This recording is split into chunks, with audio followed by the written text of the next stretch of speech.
안녕하세요. 건강한 전립선을 위한 건전한 비뇨기과 김 교수입니다. 오늘은 또 전립선에 대한 이야기를 좀 더 해보려고 하는데요. 전립선에 어떤 문제들이 생길 수 있는지를 한번 알아보도록 하겠습니다.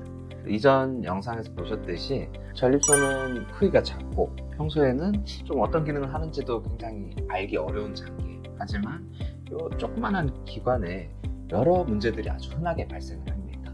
특히 이런 문제들은 중년 남성들의 삶의 질을 크게 떨어뜨리는 경우가 많습니다. 전립선의 여러 문제들은 전립선 안에 고유한 특성들 때문에 생깁니다.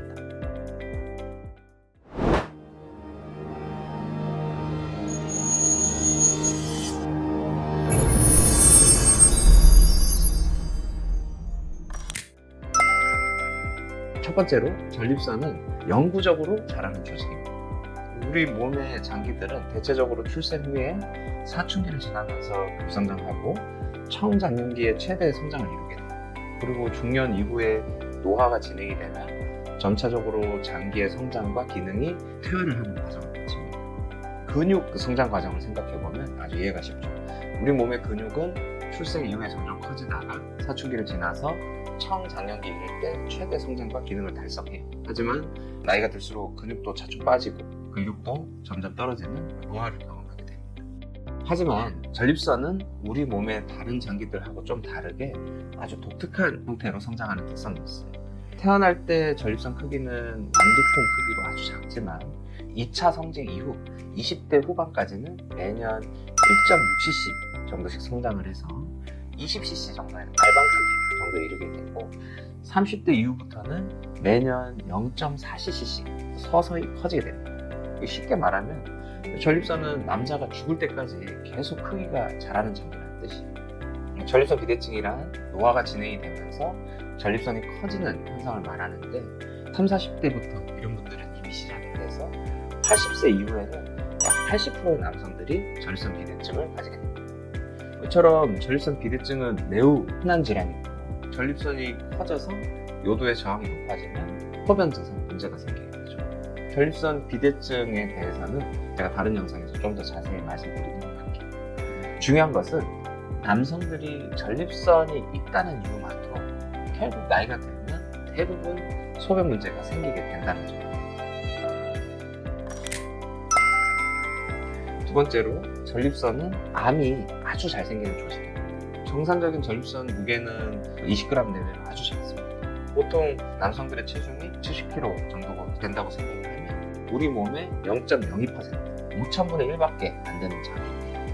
이 조그만 기관에서 발생하는 전립선 암이 2023년도 암 통계에서 대한민국 남성 발생률 1위를 차지했다는 사실 아주 놀랍습니다. 감이 잘 안 오시죠? 다른 장기하고 한번 비교를 해보겠습니다.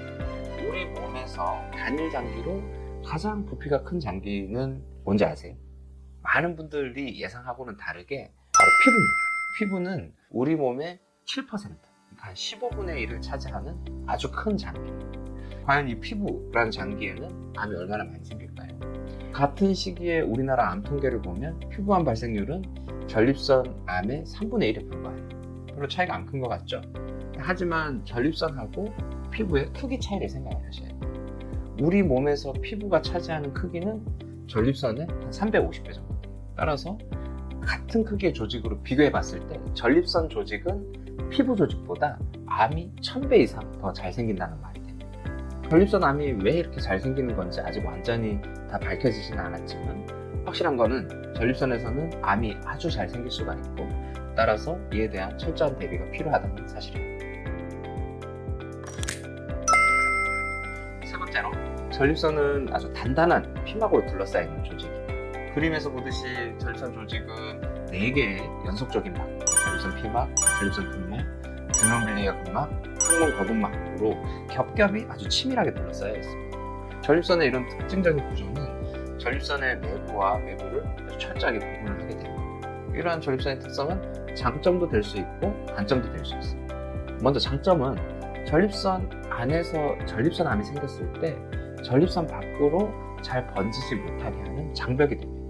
전립선암이 전립선 피막 내부에 국한되면 2기 이하의 국소전립선암이라고 그러는데요. 이 전립선암의 예후는 아주 좋은 편입니다. 하지만 진행된 전립선암의 경우에는 전립선의 피막을 뚫고 나오는 경우가 있어요. 이런 경우는 전립선암 병기가 3기 이상으로 분류가 되고 예후가 급격히 나빠지게 됩니다.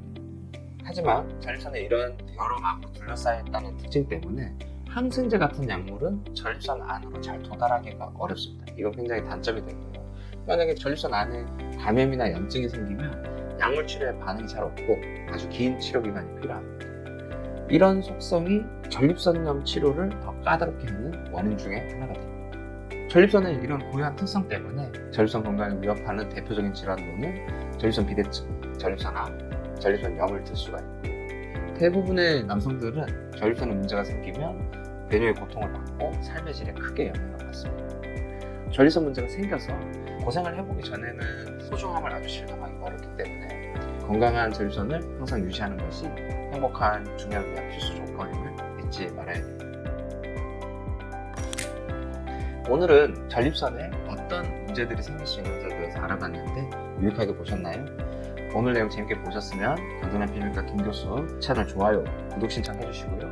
전립선이나 소변 문제 관련해서 간단한 상담하시고 싶으신 분들은 제 카페 오셔서 질문 남겨주셔도 되고요. 또 이런 문제 관련해서 진료를 보시고 싶으신 분들은 1661-2282 전화 주시면 예약을 도와드립니다. 오늘도 끝까지 시청해 주셔서 감사합니다. 건전하세요.